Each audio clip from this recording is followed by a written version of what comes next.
जाती कि आने वाली पीढ़ी यह यकीन नहीं कर पाएगी कि एक ऐसा हाड़ मांस का पुतला भी पृथ्वी पर घूमा करता था। यह बात कही है आइंस्टीन ने महात्मा गांधी के बारे में। दोस्तों, हमारे देश का दुर्भाग्य यह है कि हमारे देश में गांधी पैदा हुए, लेकिन हमारे देश में गांधी को जानने वाले, पढ़ने वाले लोग बहुत कम हैं और गांधी के बारे में बात करने वाले लोग बहुत ज़्यादा हैं। और ज़्यादा गांधी के बारे में बात वो करते हैं जिन्होंने गांधी को बिल्कुल भी नहीं पढ़ा है और जो गांधी के बारे में बिल्कुल भी नहीं जानते।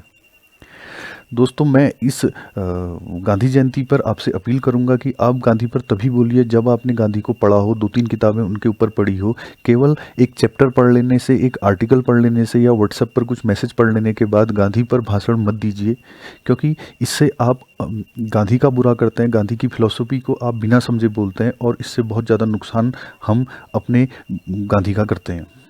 तो दोस्तों, आज मैं आपको बताऊंगा कुछ किताबें जो आपको ज़रूर पढ़नी चाहिए गांधी जयंती पर। जैसे पहली किताब ये रामचंद्र गुहा की गांधी भारत से पहले है। बहुत अच्छी ये किताब है, रामचंद्र गुहा ने लिखी है, गांधी भारत से पहले। इसमें बताया गया है गांधी के पैदा होने के बाद उनके महात्मा बनने तक के सफ़र को। 500 रुपये की ये किताब है, 499 रुपये की। और बहुत डिटेल में बताया है कि गांधी जब पैदा हुए अपनी चौथी माँ से, तो पुतलीबाई से, तो किस तरह से एक बच्चा जो बहुत ही संकोची था, जो बिल्कुल भी बोल नहीं पाता था, भाषण देने में डरता था, वो कैसे महात्मा बना, जिसके बहुत कम मार्क्स एग्ज़ाम में आते थे, तो कैसे वह इतना विद्वान और एक महात्मा बन पाया, इसमें बहुत डिटेल में बताया हुआ है।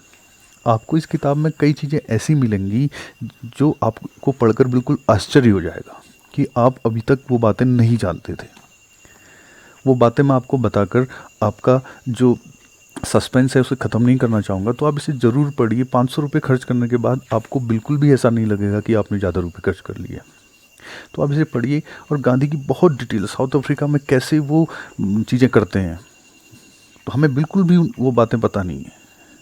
कैसे उन्होंने इंग्लैंड पे अपना जीवन जिया था, कैसे उन्होंने किताबें लिखी थी, जो अखबार निकाले थे उनमें क्या क्या लिखा था, तो बहुत ही डिटेल इसमें बताई है, बहुत डिटेल बताई है जो हमें बिल्कुल भी गांधी के बारे में नहीं पता है।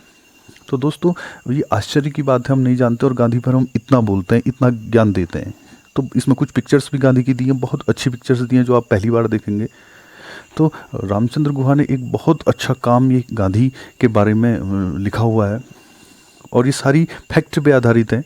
पीछे डिटेल भी दी है कि कहाँ से ये चीज़ें ली गई हैं। तो इसे ज़रूर पढ़िए अगर आप गांधी पर बोलना चाहते हैं या कुछ कहना चाहते हैं, तभी। तो ये बहुत अच्छी किताब है, मोटी किताब है ज़रा सा, लेकिन आपको ये ज़रूर पढ़नी चाहिए। दोस्तों, एक किताब और है, जो दूसरी किताब भी रामचंद्र गुहा ने ही लिखी है, भारत गांधी के बाद। इसमें गांधी के बारे में तो ज़्यादा नहीं है, लेकिन गांधी की जो फिलॉसफी थी, गांधी जी का जो दर्शन था, उसने कैसे प्रभावित किया भारत को, इसके बारे में वो किताब है कि कैसे गांधी दर्शन ने अपनी जड़ें जमाई भारत पे और कैसे गांधी का जो दर्शन था, गांधीवाद जिसे हम कहते हैं, कैसे उसने जो भारत की जनता थी, भारत के लोग थे, उनके दिलों पे अपनी पैठ बनाई, वहाँ तक वो पहुँचा। तो बहुत अच्छी ये किताब है, यह दूसरी किताब भी, इसे आप ज़रूर पढ़िए।